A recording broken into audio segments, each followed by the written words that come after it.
Il y a une année, le 19 octobre 2015, le jeune Justin Trudeau prenait ses fonctions de Premier ministre du Canada et devenait l'une des personnalités les plus en vue sur la scène internationale. Son style est comparé à celui de Barack Obama, ses fans sont sous le charme de son charisme et de son physique. Mais Justin Trudeau, c'est aussi un dirigeant qui, après une année, affiche un bilan à en faire pâlir plus d'un. Ce soir, la rédaction vous propose de revenir sur cette année folle. Reportage au Canada de Pierre Millet.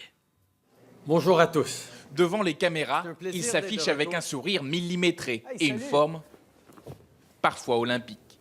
Mais Justin Trudeau, ce n'est pas seulement un physique de gendre idéal. C'est également le retour en force du Canada sur la scène internationale, comme lors de ce discours, le 20 septembre dernier, à la tribune des Nations Unies.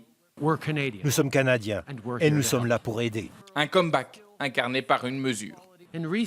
Ces derniers mois, les Canadiens ont ouvert leur cœur et leurs bras à des familles fuyant la guerre en Syrie. À Toronto, ces réfugiés qui célèbrent Thanksgiving incarnent à eux seuls la première année de mandat de Justin Trudeau. Car c'était une promesse de campagne, accueillir plus de 30 000 réfugiés de Syrie et d'Irak en seulement quelques mois. Parmi eux, Ouzeb Balozian, l'un des premiers à être arrivé sur le sol canadien, accueilli en personne par Justin Trudeau. Je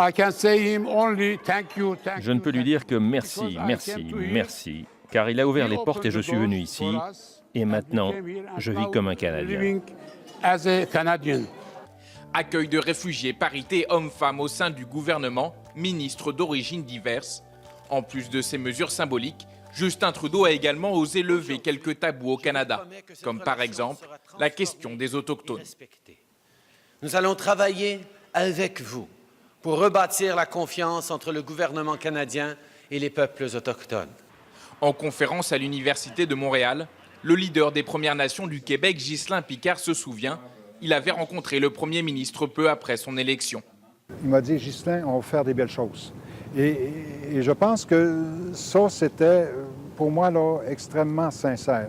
Tout y était, la sincérité, la volonté et l'espèce de fébrilité de rapidement se mettre au travail. Presque un an plus tard, là aussi, il a tenu sa promesse en ouvrant une enquête sur la disparition et l'assassinat de femmes autochtones dans le pays. Assalamu alaikum. Bonjour les amis. Mais la cote de popularité du Premier ministre, toujours très élevée, s'explique aussi par sa profonde maîtrise de la communication. Chaque fête religieuse est saluée d'un message sur les réseaux sociaux. Tout est bon pour rajeunir l'image du Canada. Ainsi, après Toronto et Vancouver, le Premier ministre était en tête du cortège de la Gay Pride de Montréal il y a quelques semaines. Une image qui a marqué Jean-François Perrier, l'un des leaders de la communauté gay de la ville. C'était génial. Écoute, il y avait une ambiance effervescente. Il y avait plus de gens que d'habitude. Le précédent premier ministre, il a tout fait pour jamais être présent. Même ses ministres n'étaient pas là. Alors, c'était vraiment un autre type de gouvernement plutôt conservateur. Alors, avec le Parti libéral et Justin Trudeau, on a changé du tout au tout.